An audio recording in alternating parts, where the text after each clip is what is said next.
Having a strong intellect is crucial for success in life. It's like a secret power that keeps you going when times get difficult. This video focuses on the main concepts of Buddhism and how they relate to 10 habits that can weaken your mind. If we learn and apply these teachings, we can begin a journey to make our minds stronger and more able to recover from difficult times.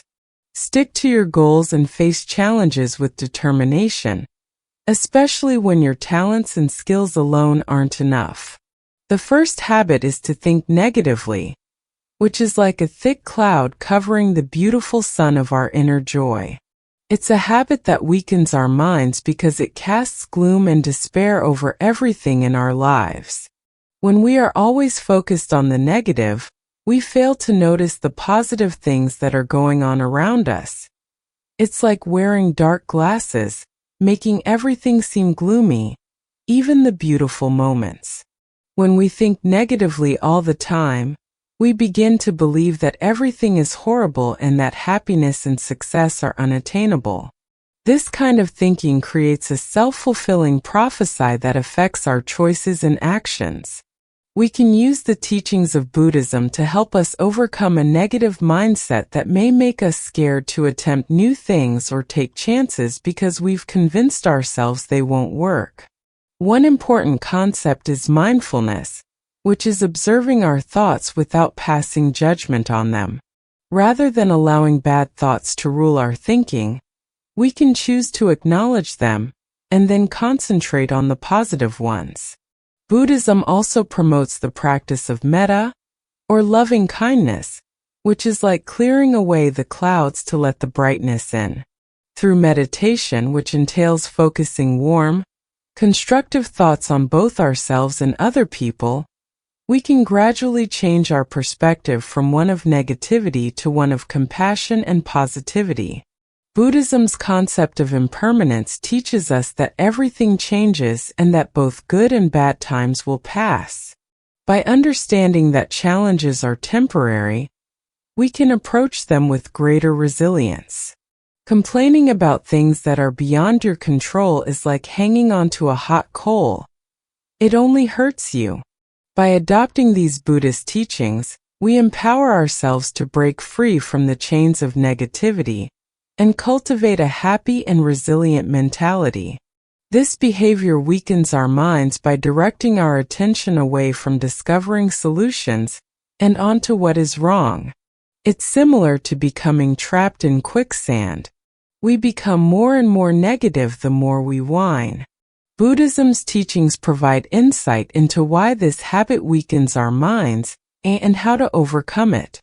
Buddhism's central concept of impermanence, that everything changes constantly, is frequently overlooked when we gripe. Instead of viewing difficulties as short-term issues, we tend to perceive them as permanent ones, which traps us in a loop of dissatisfaction.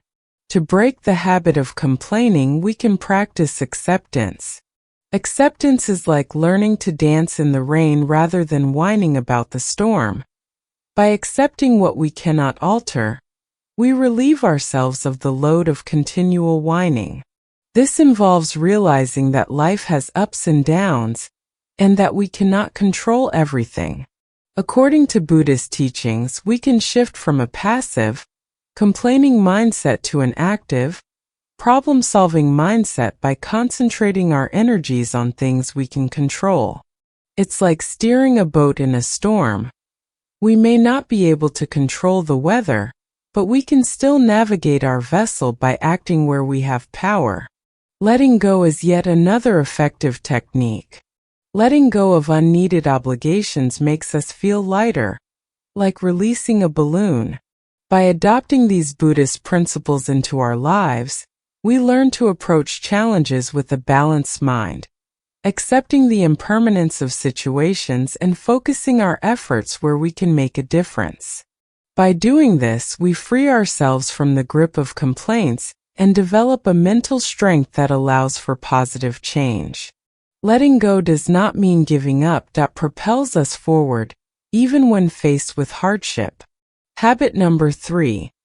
Not expressing yourself, this habit weakens our minds by preventing us from sharing our thoughts, feelings, and ideas with the world. It's like trying to navigate a dark room without turning on the light. Things become overwhelming and confusing. It's like having a treasure chest that you keep locked away. The lessons taught by Buddhism help us see why this habit weakens our minds and how to overcome its limitations. Authentic self-expression is deemed to be crucial for establishing a solid basis for mental health when we suppress our feelings and thoughts. Like holding a drink inside, the pressure builds until it may explode. This explosion could manifest as stress, anxiety, or a sense of overwhelm because we haven't let out what's inside. Buddhism's practice of right speech encourages us to speak with kindness, mindfulness, and truth. It's similar to sowing seeds of optimism. By matching our words with these principles, we may create a bridge between ourselves and others, creating genuine relationships and breaking the tendency of not expressing oneself. When we talk, our words can blossom into a garden of understanding and connection. Mindfulness turns into a useful instrument. By incorporating these Buddhist teachings into our lives, we discover that authentic expression is not only liberating for ourselves, but also contributes to the well-being of those around us. It's like opening a window to let fresh air in when we express ourselves, allowing the light of understanding and connection to brighten our mental space and breaking free from a tendency to refrain from speaking. The fourth habit we develop is becoming more resilient and empowered as we set out on a path to authenticity. Putting the blame for your issues on others, it's like attempting to run a race with a rucksack full of pebbles. When we blame other people for our troubles, it hinders our progress and makes us feel heavy. Because it deprives us of our strength, this practice weakens our minds. It's like giving someone else the wheel of our lives rather than taking it ourselves. The idea of karma in Buddhism tells us that our acts have repercussions, which helps us understand why this habit weakens our minds and how to break free from the blame game. Blaming others is equivalent to disobeying the law. When we place blame, we stop being active participants in our path and instead act as spectators, denying that we have a say in how our lives turn out. Realizing that we can influence our experiences is the first step in accepting personal responsibility. As the captain of our ship, we may encounter storms, but we can weather them if we place the responsibility elsewhere. It's like saying we have no control, but in fact we do. And by accepting that our actions count, we give ourselves the ability to make wise decisions and break the pattern of blaming others. Forgiveness is essential. Releasing oneself from the weight of resentment is what forgiveness is all about. It's like putting down a heavy bag. We feel lighter and more liberated. Forgiving ourselves and others is a significant step in taking back our own accountability. Being attentive is a fundamental Buddhist practice that makes us conscious of our thoughts and deeds. This transition from blame to responsibility is like exchanging the pebbles in our backpack for wings that allow us to soar. By practicing mindfulness, we may recognize when we are tempted to place blame and select a more empowered response. By applying these Buddhist teachings to our daily lives, we are encouraged to take control of our destiny and embrace our inner strength. Getting rid of the blame game involves more than just holding others responsible.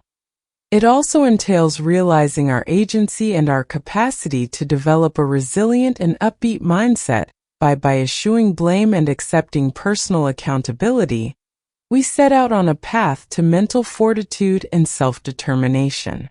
Habit number 5. It's like building castles in the air.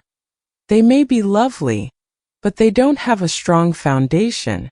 To fantasize rather than visualize. Because it detaches us from the reality of the present, this practice impairs our mental health. The teachings of Buddhism provide insights into why this practice weakens our brains, and how we can go from dreams to visualization for a more grounded and optimistic mentality. It's like pursuing mirages in a desert. We might never attain what we're yearning for. Unrealistic scenarios and wishful thinking are common components of fantasies. It's similar to hoping for a pot of gold at the end of the rainbow, a lovely concept that isn't grounded in reality. It's like daydreaming when we lose ourselves in our fantasies and fail to appreciate the beauty of the present. This behavior weakens us because it can produce disappointment when our envisioned possibilities don't match reality. On the other hand, visualizing entails forming mental pictures of attainable objectives.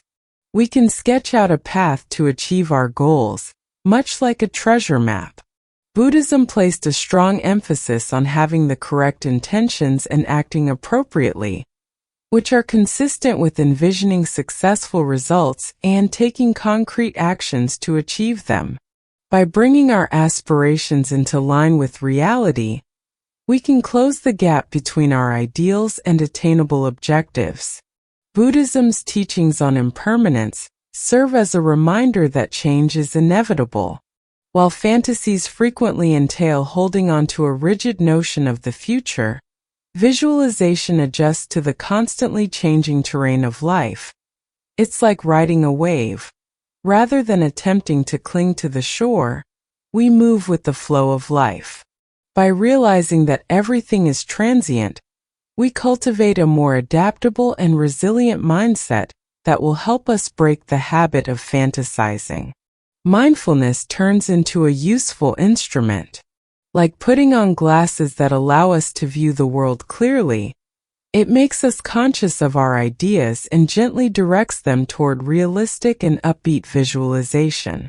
Being conscious enables us to actively pursue our objectives, while also appreciating the beauty of the present. By applying these lessons to our daily lives, we can go from fantasies to visualization and cultivate a more optimistic and grounded outlook.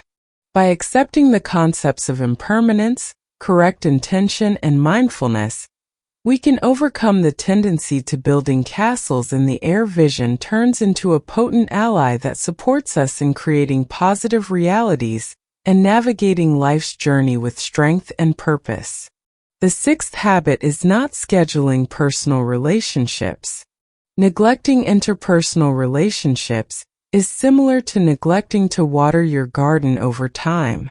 Since people are social creatures and meaningful connections bring happiness and support, breaking this habit weakens our minds. It's like attempting to navigate a boat without wind. We might get somewhere, but it's a lonely and tedious journey.